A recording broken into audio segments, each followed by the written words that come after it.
We never really got any real offers. I mean, probably the most intense thing was when Ahmet Ertegun from Atlanta came to see us. I mean, he said, in our dressing room, it was a very kind of off-the-cuff conversation. He said, I want to do a deal with you like I did with Mick. And at first I had no idea what he was talking about, but I realized he talked, because Atlantic did the deal with the Rolling Stones. What does that mean in numbers? I don't know. I mean, I assume $1 million or more.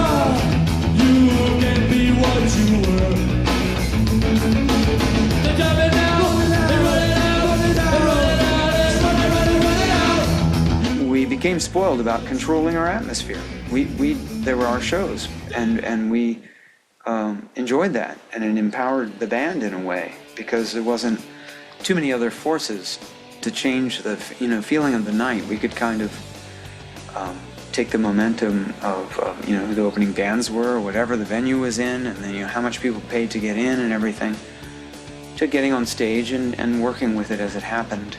And we could give to things that we stood behind, that we thought should exist in society. Being able to contribute to that, and mostly, just being able to believe in myself as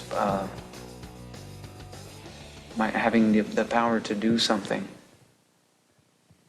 for myself and other people. It wasn't about sex, drugs, and rock and roll. And I think that it was really a revolutionary movement in a lot of ways that could have gone in a lot of different directions. Salad days, that's not then. It's now. It is always now. To go make it real now.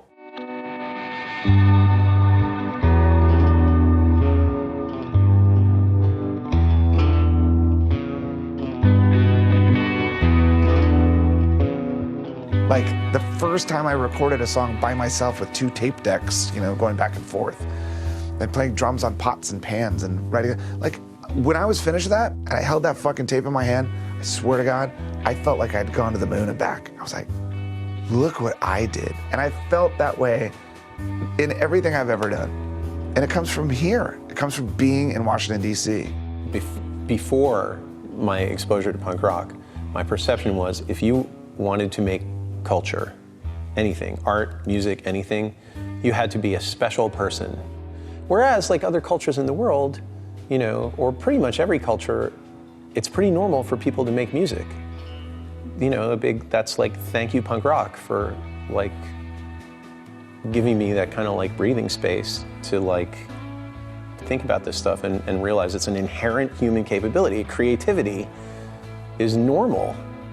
As a kid, when you're young and you're in your bedroom and you're listening to your Led Zeppelin record and you see a music video on television or something, all of that just seems a little far out of reach. I could never be in a rock band because I can't fucking play guitar like Jimmy Page. I could never make my own record because you have to be on a major label. Or I could never make a video because you have to be on MTV or something. And what happened here in Washington, D.C. was everybody did all of those things themselves. Everybody felt that it was entirely possible and they were entirely capable of starting a record company, putting out a single, making a fucking fanzine, starting a band, booking a show, going on tour, whatever it was. All of these things were possibilities. If only everybody had grown up here doing that, could you imagine? Because my kids or your kids or whoever would say like, you know what, Dad, I'm gonna make a record. And they go, oh yeah? Cool. Make it good.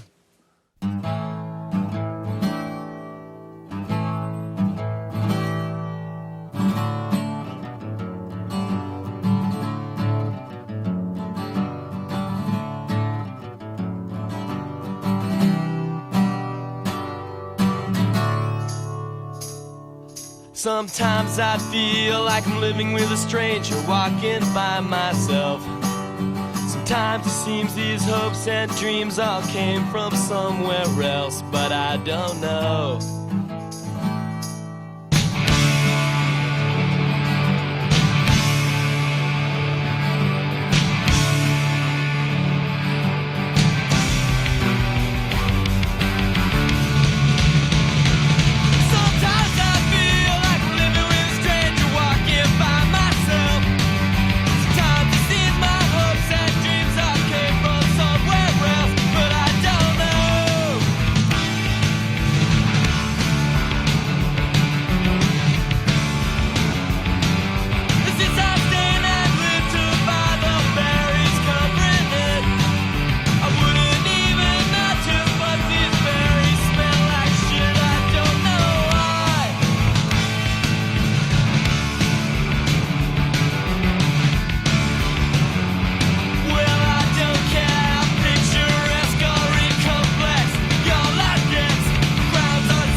Is that thing on still? Turn it the fuck off. Argue the bastards!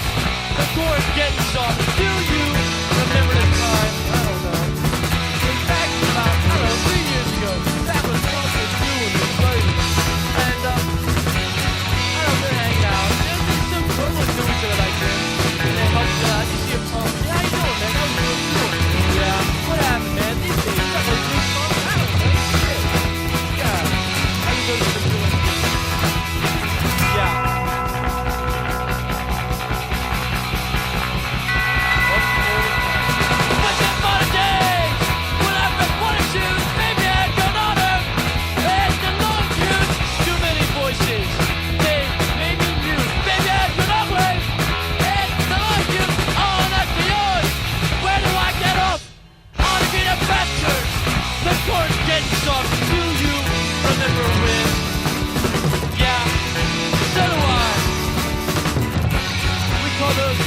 Salad days.